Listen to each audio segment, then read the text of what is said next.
Hello. Today I'm going to talk about what I consider to be a vital component of love, which is releasing judgment.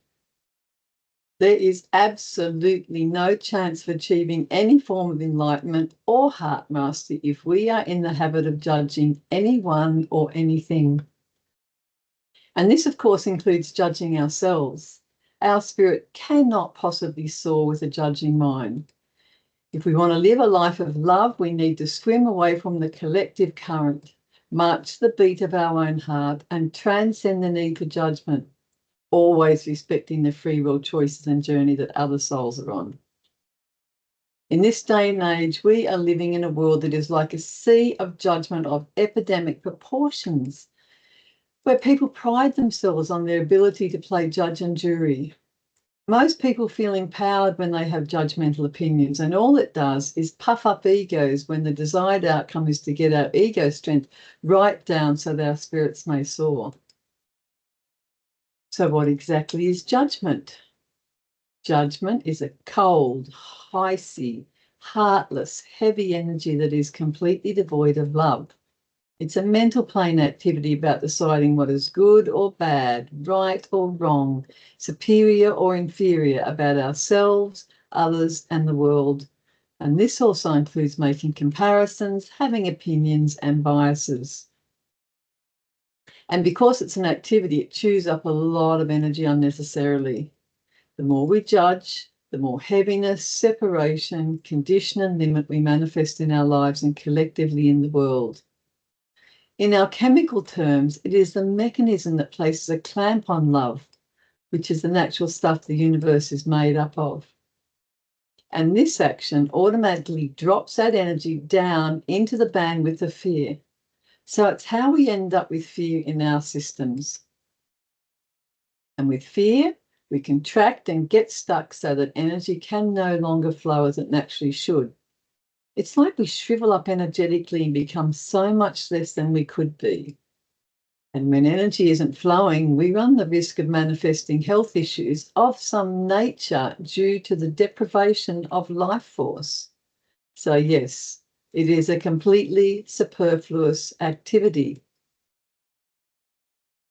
The truth of the matter is that judgment is a mechanism that we use mostly unconsciously in the early days to avoid the feelings that are buried within that we aren't facing and dealing with.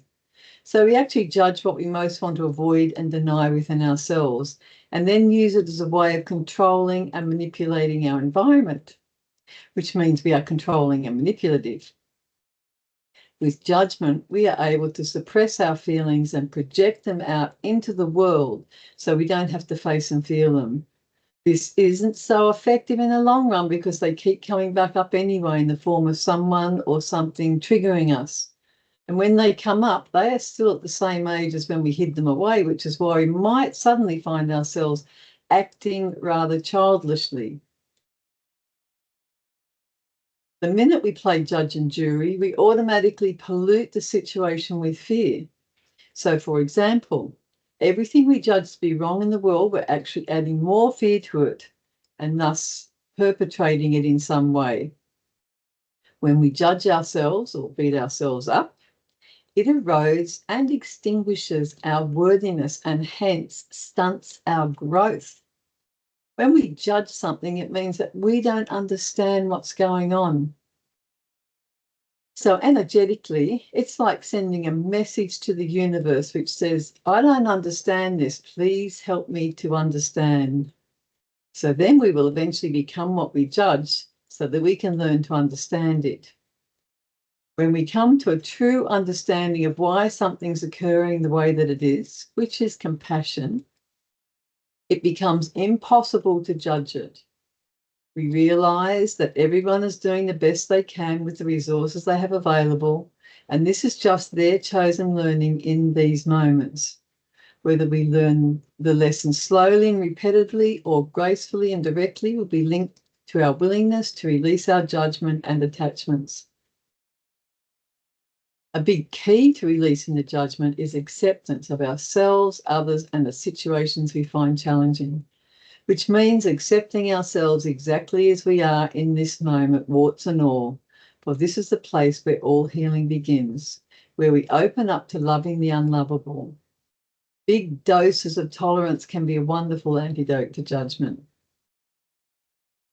I recall in my own experience that for some weeks I found myself to be rendered speechless as everything that was about to come out of my mouth was a judgment in the early days. So I stopped in my tracks and said nothing for a while until I found a more evolved way of expressing. It's been well worth the effort. Beyond judgment lies discernment. This is what is referred to as a sacred quality of love, which is having an objective viewpoint without condemnation, self-righteousness, judgment, or emotional charge, rather seeing things honestly as they really are. We don't have to approve. We just see things as they actually are without making something good or bad, and move into the understanding that everything is simply different. We have preferences without expectation or attachment to the outcome. It's just a truth, and based on this truth, we set appropriate spiritual boundaries. Everything in life can be seen as a curse or a blessing. The choice is ours to make.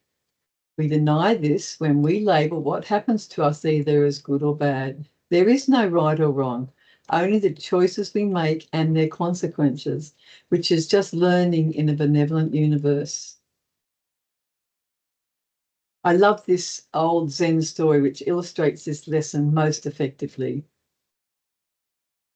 A farmer had a horse, but one day the horse ran away. So the farmer and his son had to plough their fields themselves. Their neighbours said, "Oh, what bad luck that your horse ran away."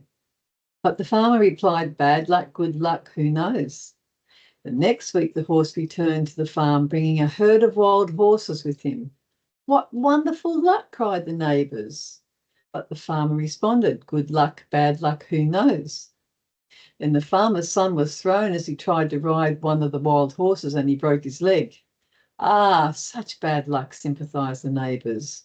Once again the farmer responded, "Bad luck, good luck, who knows?" A short time later, the ruler of the country recruited all young men to join his army for battle. The son with his broken leg was left at home. "What good luck that your son was not forced into battle," celebrated the neighbours. And the farmer remarked, "Good luck, bad luck, who knows?" When we move beyond judgment, it can feel like we have dropped a huge burden. We release the need to control and allow everything to be simply as it is.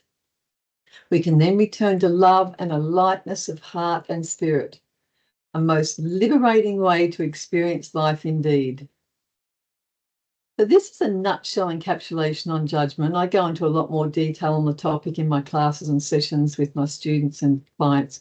So feel free to get in touch with me to book in or inquire more about my work. And if you enjoyed this video, please subscribe to my channel and like this video. And I love reading comments, so please feel free to share down below in the comment section and click on the bell so that YouTube let you know when I put a new video out. Thanks for watching. Lots of love.